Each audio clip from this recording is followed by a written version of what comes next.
People say that self-love is the hardest thing self-love,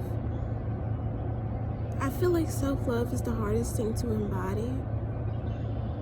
If you grew up around people who constantly sacrifice themselves in order to create a dynamic where everybody feels good in the circumstance, instead of being open to making other people feel uncomfortable in order to fully give yourself the comfortability that you need in that moment. Not because you're selfish, because I feel like this world has a nasty turn where if you give yourself the love and time and patience you need, and it makes other people uncomfortable, it makes you selfish.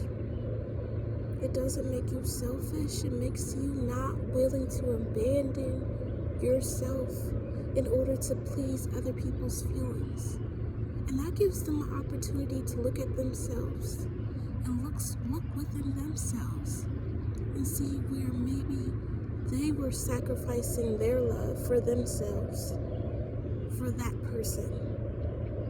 That gives that person the opportunity to see where maybe the person who was giving themselves self-love was opening up the opportunity for that person to give themselves self-love. I don't know if I'm making sense. I'm making sense in my mind. I feel like the whole intention of self-love is someone who allows you to embody the energy of self-love, not because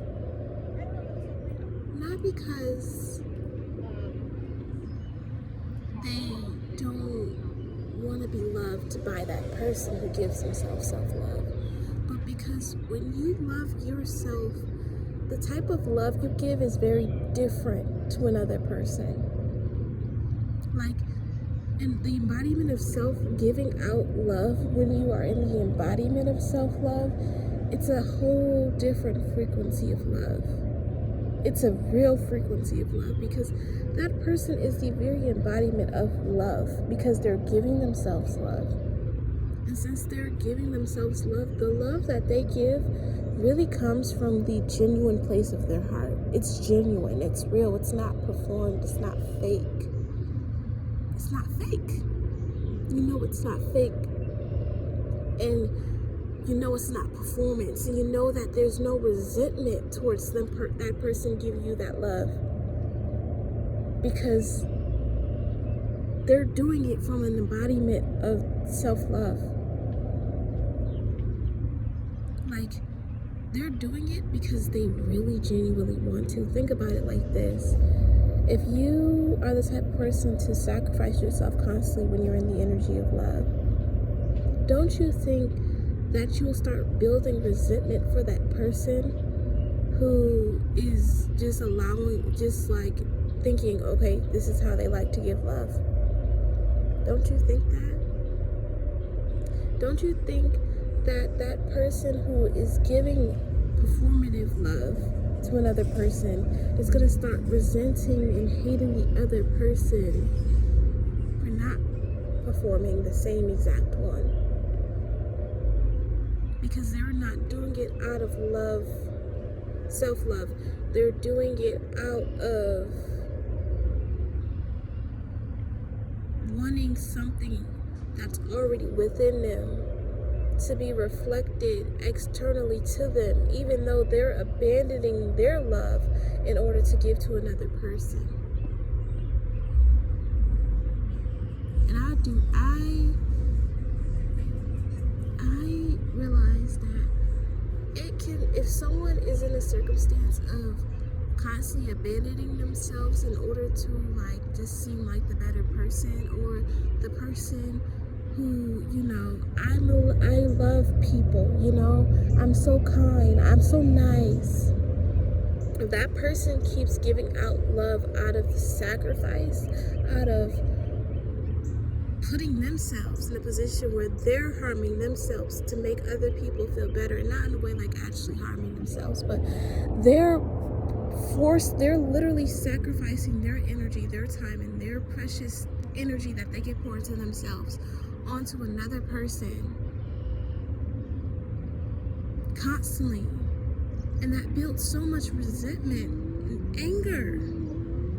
If you don't have self-love, you end up performing that love, and then you get resentment for the other person. And that's not love. Resentment is not love. Resentment is not love. It's not. It's not love. That's literally the opposite of love. Or am I wrong? Am I that's the opposite of love? So wouldn't it make sense to give love out of the energy of self-love? Because that's coming from actual love. Because you're good. You're doing it because, oh, I really actually want to give this person love. Oh, I really actually want to show up for this person. So then I realized with certain people, you learn things when you choose to actually be open to that energy. I met someone who actually embodied this energy very well. And I was, at the time, in this energy of wanting the external love to prove to me that I am loved. And I realized that as the discomfort grew, I had no choice but to look within myself and see where were the parts where I was abandoning myself. And then I had to clean up those wounds of realizing that I was the one abandoning myself to please another person. And then I also came to the conclusion is when I'm feeling the need to get reassurance from somebody, that's usually me just needing to give reassurance to myself. The moment I'm I should reassure this person, no, I should reassure myself. That's what that means. Or when you get the energy to compliment somebody, maybe that's not even the energy of you needing to compliment that person. Maybe it's the energy of you need to compliment yourself.